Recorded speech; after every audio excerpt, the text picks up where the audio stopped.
3வது அதிகாரம் அதனுடைய 20வது வசனம், நாம் வேண்டிக் கொள்ளுகிறதற்கும் நினைக்கிறதற்கும் மிகவும் அதிகமாய் நமக்குள்ளே கிரியை செய்கிற வல்லமையின்படியே நமக்கு செய்ய வல்லவராகிய அவருக்கு.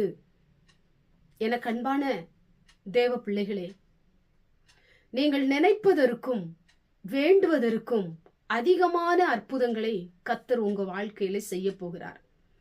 இந்த வார்த்தை கேட்டுக்கொண்டிருக்கிற உங்க வாழ்க்கையிலே உங்களை பார்த்துத்தான் கர்த்தருடைய வார்த்தை சொல்லப்பட்டிருக்கிறது. நீங்கள் எதற்காக வேண்டிக் கொண்டிருக்கிறீர்களோ, எது நடக்க வேண்டும் என்று சொல்லி நீங்கள் நினைத்து கொண்டிருக்கிறீர்களோ, அந்த காரியத்துல தேவன் உங்களுக்கு அற்புதம் செய்ய போகிறார். நீங்கள் வீட்டுக்குள்ளே உட்கார்ந்து தனிமையிலே நீங்கள் அழுது கொண்டிருக்கலாம். நீங்கள் அழுகிற கண்ணீர் யாருக்குமே தெரியாமல் இருக்கலாம்.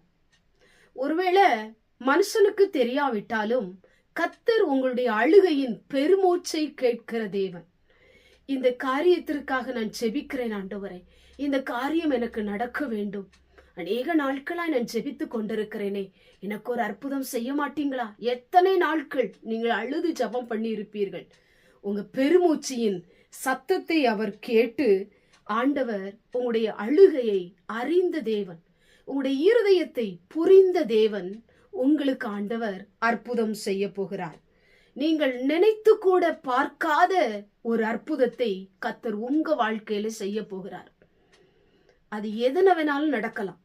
நிச்சயமாய் இந்த வார்த்தையின் மூலமாய் நீங்கள் வேண்டிக் கொண்டதற்கும் நினைப்பதற்கும் அதிகமாய் கிரியை செய்கிற தேவன், நீங்கள் எதிர்பார்த்ததை விட, நீங்கள் நினைத்ததை விட மேலானதை கர்த்தர் உங்களுக்கு செய்ய போகிறார்.